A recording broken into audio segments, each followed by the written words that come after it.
Now, for centuries, a cat has been domesticated for companionship, to deal with rats and other rodents. But not all homes fancy this carnivorous mammal.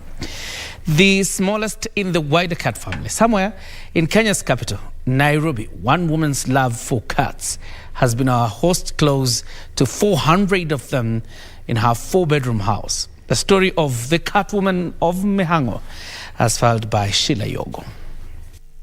A casual look at these residents may end up just as such, an ordinary home.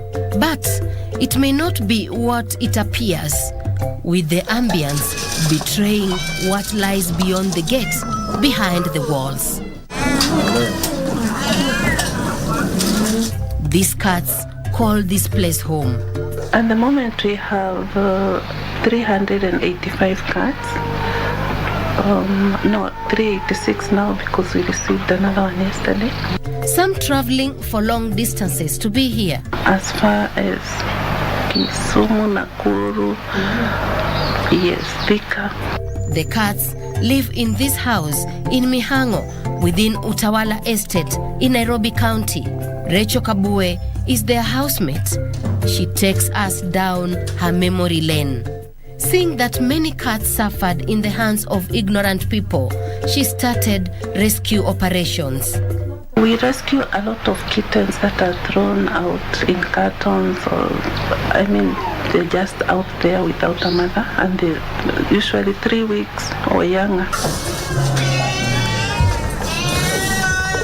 She eventually founded Nairobi Feline Sanctuary, now home to more than 300 rescued cats.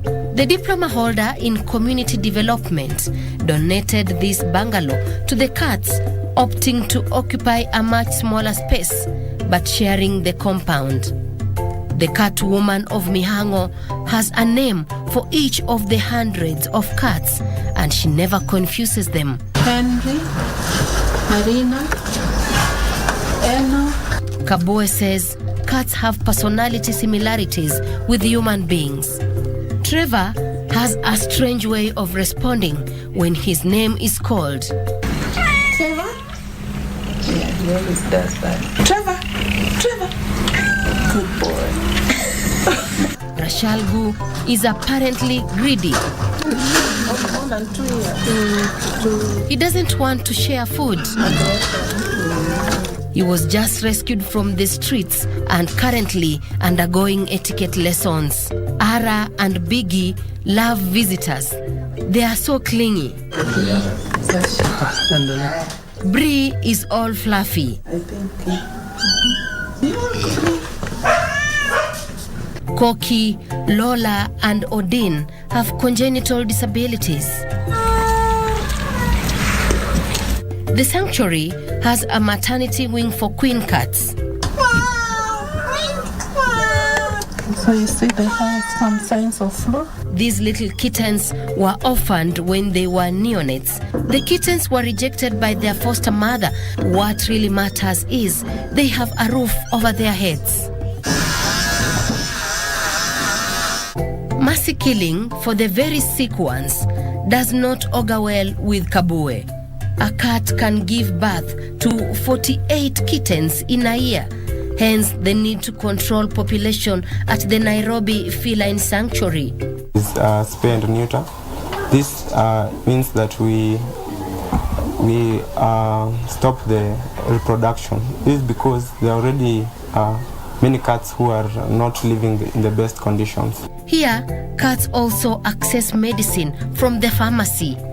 Through the Nairobi Feline Center, Kabue has created employment. Over 300 cats by yourself, so we have staff, and first of all we try to give the youth a chance, and mothers, the ladies who may not get a job another job easily, but the bare minimum is that you have to love cats. Anyone can do anything as long as it makes you happy and pays you. Domesticating these cats, it's not all rosy. We do get some food donated, but not enough to make a big difference. Per week, they eat 50 kilograms of kibble and about 70 kg of mincemeat. In a month, I'm spending upwards of between 250 280,000.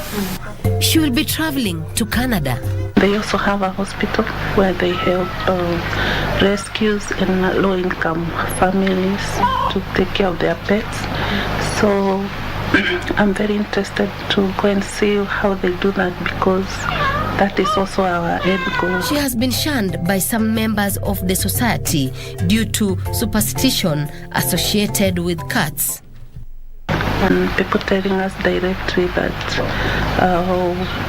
we must be doing something very strange here. Why are we keeping cats? The Nairobi Feline Sanctuary also gives out cats for adoption. The reasons why I chose to do it from an institution is because the cats you'll get here are well trained. They do their own things, you know. They are good with the litter box. They are well mannered. The Nairobi Feline Sanctuary is a leisure place for cat lovers. Cats and human beings have some similarities. They can be foster mothers to abandoned and rejected kittens. They too get depressed when they are faced with traumatic incidences, and all they need is love and care. Sheillah Yogo reporting for KBC in Nairobi.